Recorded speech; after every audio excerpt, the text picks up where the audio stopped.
বিশ্ব নিয়ন্ত্রকদের এখন একটাই কাজ, যুদ্ধ বাঁধিয়ে দেওয়া আর অস্ত্র বিক্রি করা। কার কার মাঝখানে যুদ্ধ বাঁধাবে আর কোথায় কোথায় অস্ত্র বিক্রি করবে, এটাই টেন্ডেন্সি, কিচ্ছু না। মানুষের জীবনে কোনো মূল্যই নেই এদের কাছে। বাচ্চাগুলো মরে গেল, কি হয়েছে? মনে পিঁপড়া ডলে দিলে যেমন মানুষের কোনো ফিলিংস থাকে না, মানুষের জীবনের মূল্য এমন হয়ে গেছে এখন। নবী সাল্লাল্লাহু আলাইহি ওয়াসাল্লাম এটা বলেছিলেন, শেষ জামানায় হারাজ বেড়ে যাবে। হারাজ মানে হত্যা। কাতেল যে হত্যাকারী সে জানবে না লিমা কাতালা, কি জন্য সে হত্যা করলো।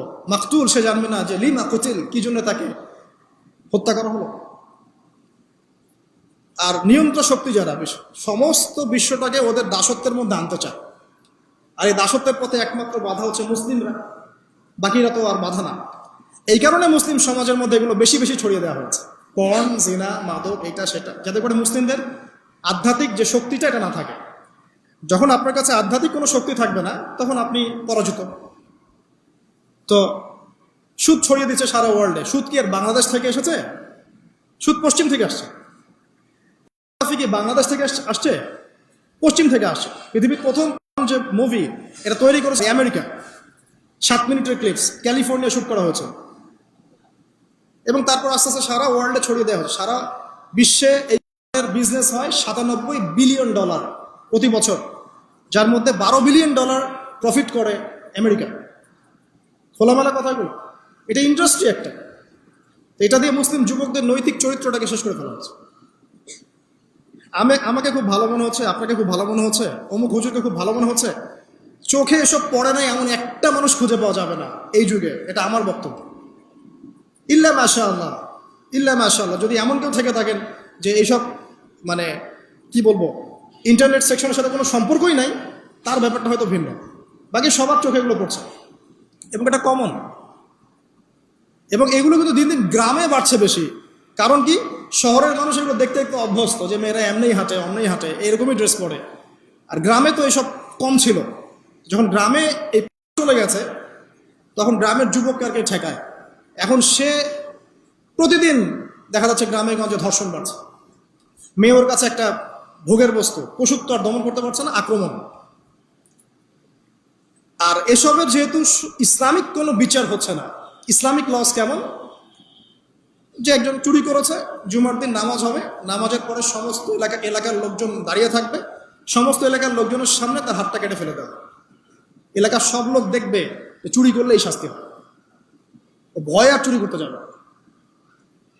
কেউ কাউকে অন্যায়ভাবে হত্যা করেছে, তারও কেসাস করতে হবে, এবং সেটা সবাই জানবে যে ও হত্যা করেছে, এ তাকে কেসাস করেছে। কেউ কারো চোখ উপরে ফেলেছে, ওরও চোখ। কেউ কারো হাত ভেঙে ফেলেছে, ওরও হাত। হাতের বদলে হাত, চোখের বদলে চোখ, কানের বদলে কান, কেসাস। ধর্ষণ করেছে, জনসমক্ষে সবার সামনে নিয়ে এসে দেন কোর্ট বসে সাক্ষী প্রমাণ নিয়ে মৃত্যুদণ্ড। সবাই দেখবে যে মৃত্যুদণ্ড। প্রয়োজনে এই যে প্রজেক্টর লাগিয়ে দেখাতে, এই যে এই কাজ করেছে, এই শাস্তি। রাস্তাঘাটে ইফটিজিং হচ্ছে, মোবাইল কোর্ট থাকবে, ইফটিজিং হচ্ছে, রিপোর্ট প্রমাণ ধরা হবে, সাথে সাথে বিচার। এরকম একটা মাস করলে পরে দেখবেন অপরাধের মাত্রা বাড়ে না, কম। আল্লাহর কসম করে বলছি, এটা ইনশাআল্লাহ 80% কমে যাবে ইনশাআল্লাহ। কিন্তু এটা করলে কি হবে জানেন? ওই যে পশ্চিমে বসে আছে বিশ্ব নিয়ন্ত্রণ সংস্থা, ওরা বলবে যে এই স্টেটের দিকে নজর রাখ, এরা মৌলবাদী হয়ে যাচ্ছে, এরা সন্ত্রাসী হচ্ছে, মানবাধিকার লঙ্ঘন করছে, ইত্যাদি ইত্যাদি। অর্থাৎ তুমি মিয়া সারা বিশ্বের মধ্যে লাখ লাখ মানুষকে বোম মেরে হত্যা করে দাও, তোমার মানবাধিকার লঙ্ঘন হয় না? তো সবখানেই ফাঁসা।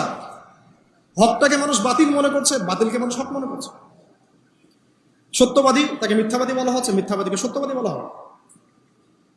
এখানে মুসলিমদের জীবনের মূল্য কমে গেছে। এই সমস্ত প্রবলেমসগুলো আমাদের পক্ষে সলভ করা সম্ভব নয়। এখন সলভ করার মতো ক্ষমতা আমাদের নাই, অনেক ক্ষেত্রে আমাদের সেই জ্ঞানও নাই, এগুলো নিয়ে ভাবার সময়ও নাই। কিন্তু একটা জায়গায় আমরা ফোকাস করতে পারি, একটা জায়গায়। আজকের লেকচারের এটা সবচেয়ে মূল জায়গা। সেটা হচ্ছে আল্লাহ পাক আমাদেরকে স্ব পরিবার দিয়েছেন, তাই নাই? এবং এই পরিবারটা হচ্ছে একটা সমাজের গঠন একক। আমরা পড়েছি না গঠন একক? একটা জিনিস, একটা কোষ, তার মধ্যে গঠন একক আছে না, অণু পরমাণু আছে না।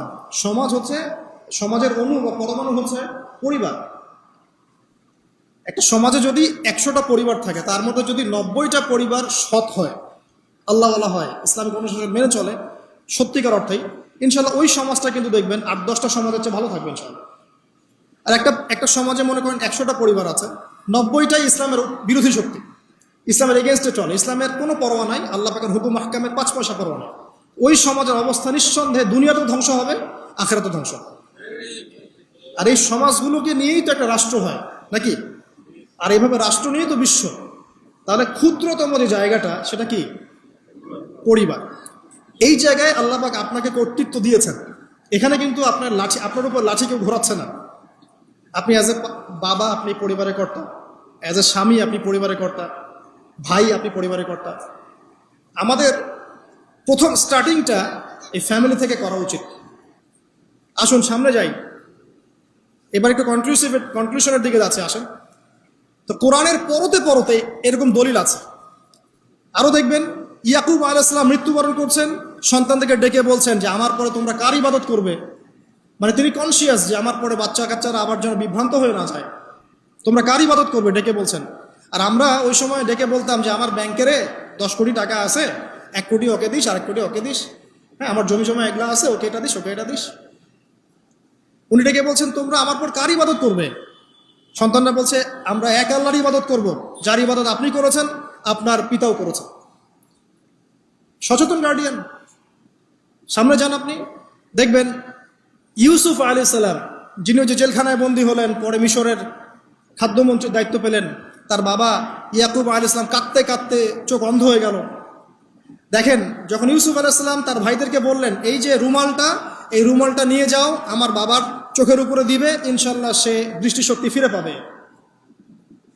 এটা পড়েন নাই মনে হয়, সূরা ইউসুফের মধ্যে আছে। এই রুমালটা যখন আমার বাবার চোখের উপর দিবে তখন সে তার দৃষ্টিশক্তি ফিরে পাবে।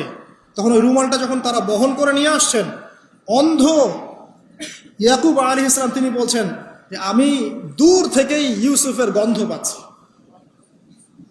সূরা ইউসুফ আর জুলাইখার প্রেম কাহিনী নয়। সূরা ইউসুফ হচ্ছে তার পিতা ইয়াকুব আলাইহিস সালাম এবং এই যে তার ছেলে ইউসুফ আলাইহিস সালাম, তাদের মধ্যে ভালোবাসার কাহিনী। এটা ভালো করে পড়েন, ভালো করে বুঝবেন। এখানে পিতার সন্তানের ভালোবাসাকে বোঝানো হয়েছে। এত ভালোবাসেন তিনি সন্তানকে। এখান থেকে শিক্ষা কি? শিক্ষা হচ্ছে পিতাদেরকে সন্তানদেরকে ভালোবাসতে হবে, আদর করতে হবে, কাছে থেকে বোঝাতে হবে। সবসময় শাসনের লাঠি ঘোরানো যাবে না। সন্তান যদি হোঁচট খায় তার হাতটা ধরতে হবে, ধরে বলবে বাবা কি হয়েছে, আমি তো তোমার সাথে আছি। মা কি হয়েছে, হতাশ কেন হচ্ছে, আমি তোমার সাথে আছি। একটা রেজাল্ট খারাপ হচ্ছে তো কি হয়েছে, আমি তোমার সাথে আছি। বাবা নামাজ পড়ো, বাবা কোরআন তেলাওয়াত করো, আল্লাহকে ডাকো, আল্লাহ তোমার সাথে আছে। ওকে কনফিডেন্স দিতে হবে।